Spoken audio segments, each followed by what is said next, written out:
할렐루야! 참 좋은 아침입니다. 오늘부터 온라인으로 아침 묵상을 시작합니다. 이 시간은 대단한 성경 공부나 아니면 엄청난 결단을 목표로 하지 않습니다. 단지 오늘 하루를 시작하며 이 하루가 주님의 품 안에 있기를, 그리고 내게 주어진 하루가 주님 안에서 반응하며 살아가야 할 놀라운 기회임을 기억하고 기도하는 시간이 되면 참 좋겠습니다. 그래서 이 아침 묵상의 이름을 오 놀라운 오늘이라고 정해보았습니다. 하루를 시작하며 주어진 말씀을 묵상할 수 있기 원하고요. 그리고 하루의 일상을 보내면서 주신 말씀으로 상황 가운데 반응해 볼 수 있기를 원합니다. 그래서 오늘 하루가 주님의 품 안에 있음을 기억하는 것이 이 묵상의 목표입니다. 큰 욕심을 거두고 작은 반응들을 삶에서 만들어갈 때 하나님께서 우리들의 삶을 인도하시고 경영할 수 있을 것이라고 믿습니다. 야고보서 1장 1절, 하나님과 주 예수 그리스도의 종 야고보는 흩어져 있는 12지파에게 문안하노라. 야고보서 2장 22절, 내가 보거니와 믿음이 그의 행함과 함께 일하고 행함으로 믿음이 온전하게 되었느니라. 첫 시작으로 준비한 말씀은 야고보서의 말씀입니다. 오늘은 야고보서에 대한 전반적인 설명을 함께 나누겠습니다. 야고보서는 당연히 야고보 사도가 쓴 편지입니다. 바울 서신의 경우 편지를 받는 수신자를 편지의 제목으로 명시하고 있습니다. 예를 들면 빌립보서는 빌립보 교회에 보내는 바울의 편지, 디모데전서는 디모데에게 보내는 바울의 편지, 이런 식으로요. 그러나 이 야고보서는 받는 사람이 아니라 보내는 사람의 이름을 따서 제목을 붙였습니다. 야고보가 보내니까 야고보서 이렇게요. 그래서 이 편지의 특징은 불특정 다수를 향한 편지, 그래서 우리는 이런 편지를 일반 서신이라고 부릅니다.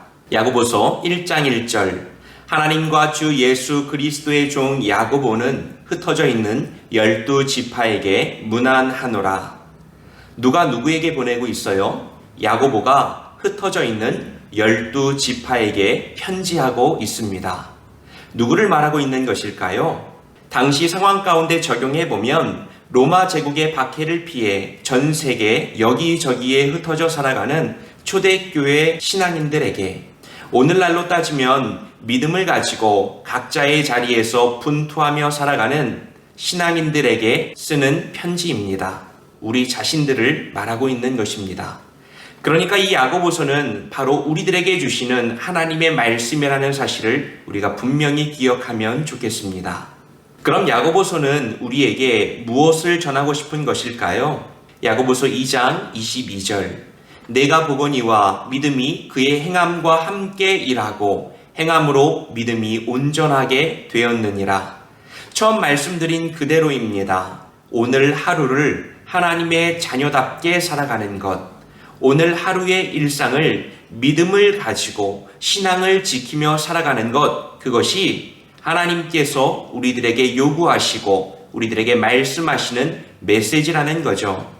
만약에 그렇지 않다면 너희의 믿음, 너희의 신앙, 그리고 너희들이 가지고 있는 그 확신, 그거 가짜일 수도 있어, 그 이야기를 하는 것입니다. 여러분, 여기서 우리는 약간의 혼란스러움을 느껴야 정상입니다. 왜죠? 그동안 우리가 듣고 배웠던 기독교의 정통신앙이란 어떤 것이냐면 이신칭의, 믿음으로써 의롭다 하심을 얻는다라고 하는 말입니다. 바울은 로마서에서 이렇게 말하죠. 로마서 1장 17절, 복음에는 하나님의 의가 나타나서 믿음으로 믿음에 이르게 하나니 기록된 바 오직 의는 믿음으로 말미암아 살리라 함과 같으니라. 믿음을 모든 문제를 해결하는 마스터키, 믿음만 있으면 신앙인들의 모든 문제와 모든 상황들이 다 해결되는 것처럼 말하고 있습니다. 그러면 우리들의 행동과 또 성경에서 그토록 중요하다고 말하는 율법과 우리들의 살아가는 삶의 모습들, 우리들의 행실, 마음가짐, 선한 열망들 다 필요 없다는 뜻일까요? 이건 바울이 로마서를 기록할 당시의 상황을 우리가 조금 기억해야 합니다. 당시 이방인들의 선교와 복음 전파를 막는 가장 큰 장애물은 행위, 그러니까 율법으로 대표되는 어떤 삶의 모습, 조건들에 초점이 맞추어져 있었다는 것입니다. 할례를 받아야 구원받는 것이고 유대인이 되어야 하나님의 자녀이고 이런 식으로요. 바울의 포인트는 이것입니다. 하나님의 구원이란 그런 조건과 자격에 의해서 결정되는 것이 아니라 바로 너희들의 믿음에 달려있는 거야. 왜냐하면 이 구원은 전적으로 하나님의 은혜, 하나님께서 값 없이 주시는 선물이기 때문입니다. 그런데 이후에 사람들 안에서 어떤 문제가 생겨나는 거예요? 믿음만 있으면 돼. 믿음만 있으면 만사 오케이지. 믿음만 있으면 최고지. 딴 게 뭐가 필요 있어? 사람들은 그렇게 생각하기 시작했다는 거예요. 여러분, 그런데 예수님은 그것을 믿음이라고 말씀하지 않습니다.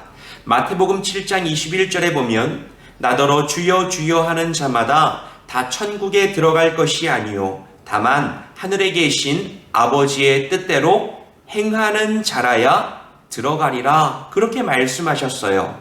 이런 겁니다. 믿음 중요합니다. 그런데 믿음에 대한 정의를 우리는 다시 내려야 합니다. 믿음이란 믿음 하나만을 말하는 것이 아니라 믿음 플러스 삶을 합쳐서 우리는 믿음이라고 부르는 것입니다. 그게 믿음입니다.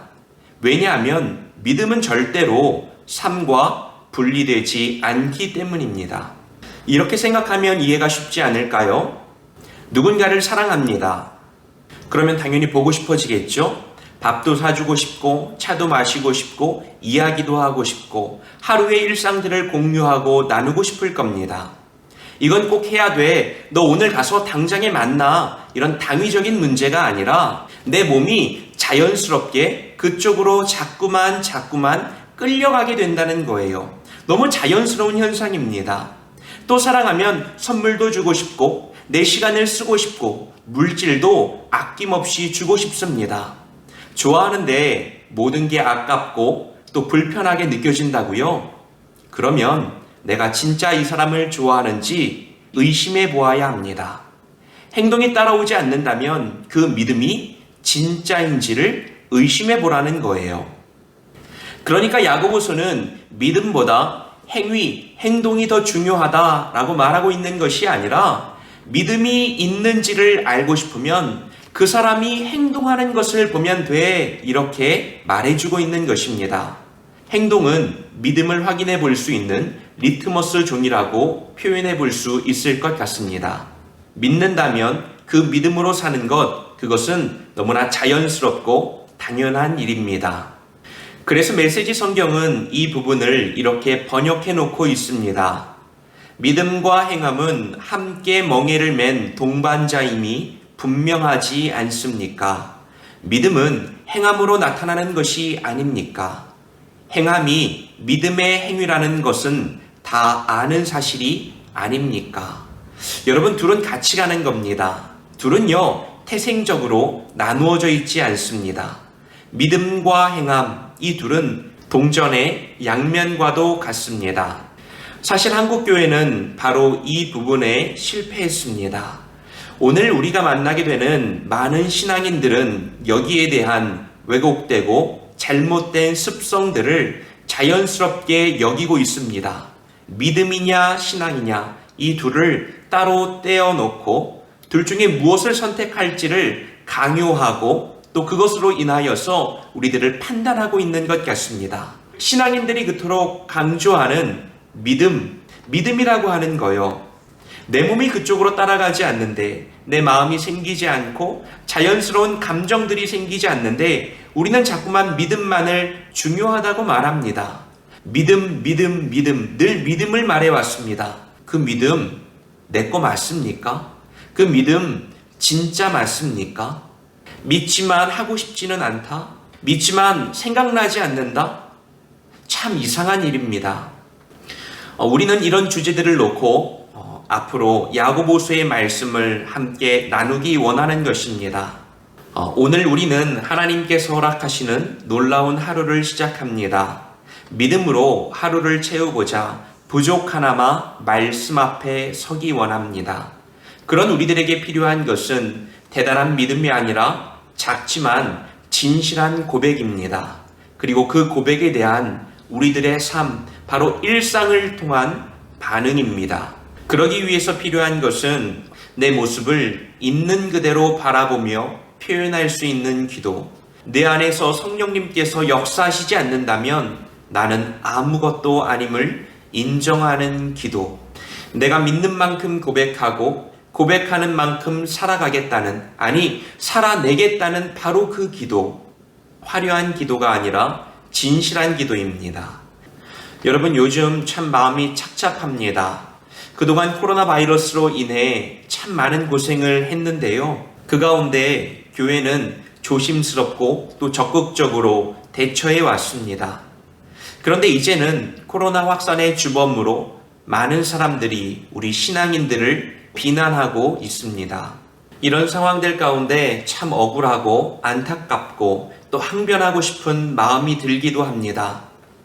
여러분, 그런데 바로 이때에 우리들은 보다 본질적인 것들을 돌아보고 기억할 수 있는 시간이 되면 좋겠습니다.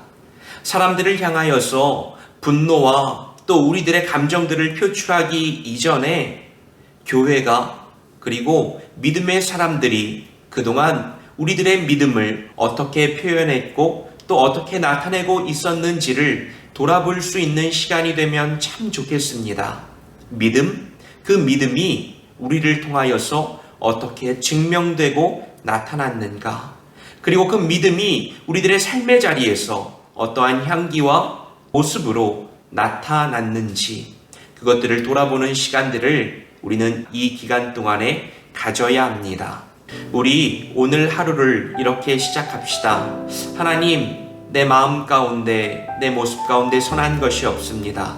오늘도 나를 붙들어 주시고 우리들의 모습을 통하여, 나의 그 작은 고백을 통하여 하나님께서 나타나고 또 주님의 말씀이 아름다운 향기로 드려질 수 있기를 원합니다. 주님, 오늘도 내 삶을 붙들어 주옵소서. 우리 함께 이 기도로 오늘 하루를 시작합시다.